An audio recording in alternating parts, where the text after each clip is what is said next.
The race to Mars is on, and old Elon may not be the first to get there. Former SpaceX employee Thomas Mueller has partnered with Relativity Space to compete against SpaceX and be the first private company to land on the red planet.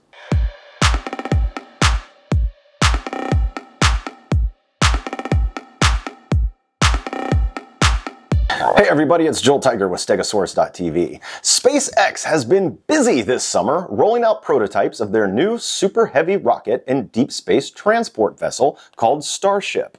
According to SpaceX, they are ready for a test flight to the moon and back, but are being delayed by the FAA due to environmental impact concerns for the area surrounding the Texas launch site.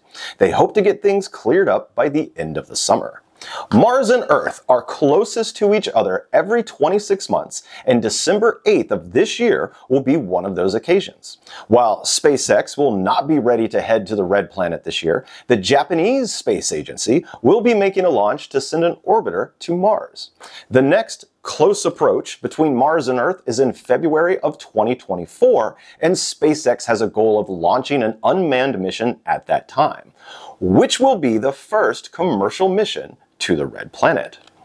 Well, where there be goals, there be competition, and SpaceX isn't the only private space company on this planet. Relativity Space, a Los Angeles-based company currently building the first automated rocket factory, has teamed up with Thomas Mueller, the former head of rocketeering at SpaceX, to send an unmanned rover to the red planet in February of 2024, and they want to get there before SpaceX does.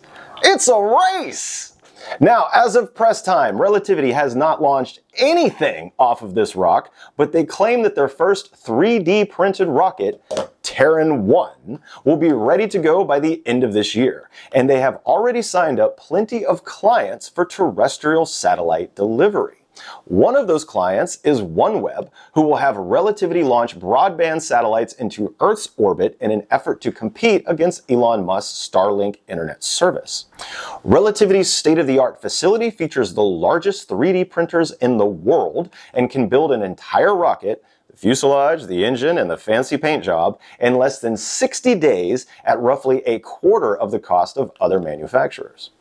So, even though Relativity has not launched anything yet, their rapid pace of production and billions of dollars in startup funding just may help them catch up with SpaceX by the 2024 Mars launch window. The payload that Relativity plans to deliver to Mars is being created by Impulse Space, which is the company owned by Thomas Mueller.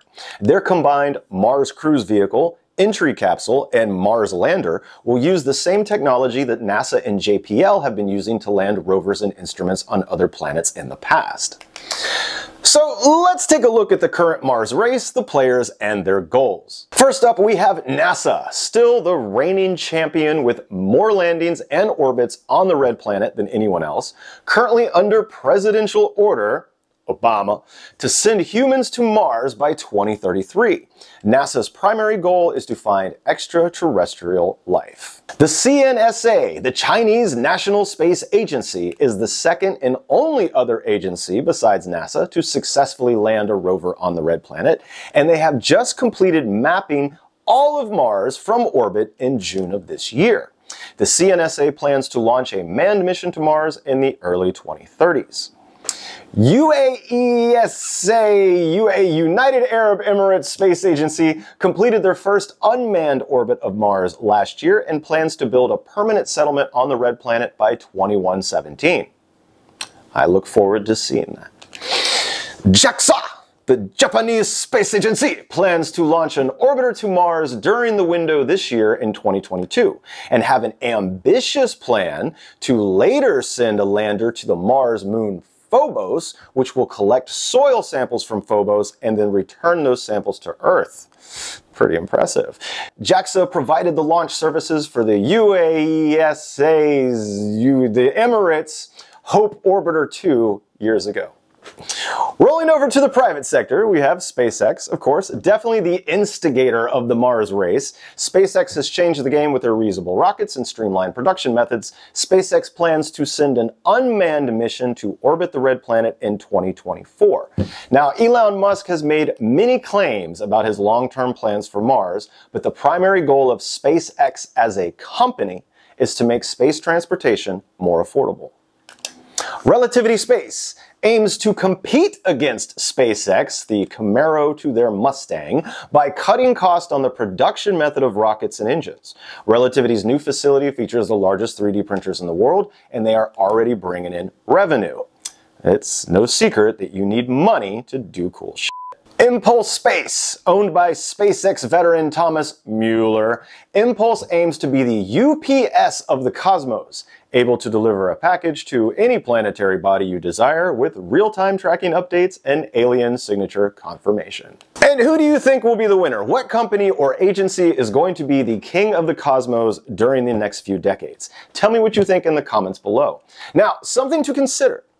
To get to Mars, Earthlings will need a larger launch vehicle than the ones we already have. The vessel, the spaceship, that took the American astronauts to the moon in the 1960s is roughly the size of a Volkswagen Beetle. And that was an 8-day round trip with a small rest stop for mankind in the middle.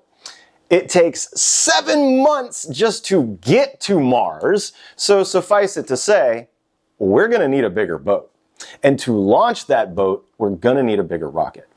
The Saturn V rocket that pushed the Apollo missions has been the biggest, baddest gravity breaker in the business. Right now, the only rockets that are more powerful than the Saturn V is the new SpaceX Super Heavy and NASA's new SLS that is powering the upcoming Artemis missions. So unless these other agencies plan to send humans to Mars in a Volkswagen, I think SpaceX and NASA are going to be the top contenders and will most probably end up working together to get to Mars. But who knows what will happen in this crazy universe? Maybe the Martians themselves are watching all of this while loading their Martian Glocks and making "Don't Land on Me" flags. You never know. One planet's Neil Armstrong is another planet's Christopher Columbus. Thank you for watching Stegosaurus.tv, your main source for science and technology news. If you want to stay up to date with all the great leaps that mankind has to offer, then please hit the like button and subscribe to the channel. My name is Joel Tiger, and I will see you in the next transmission. Later, Earthlings.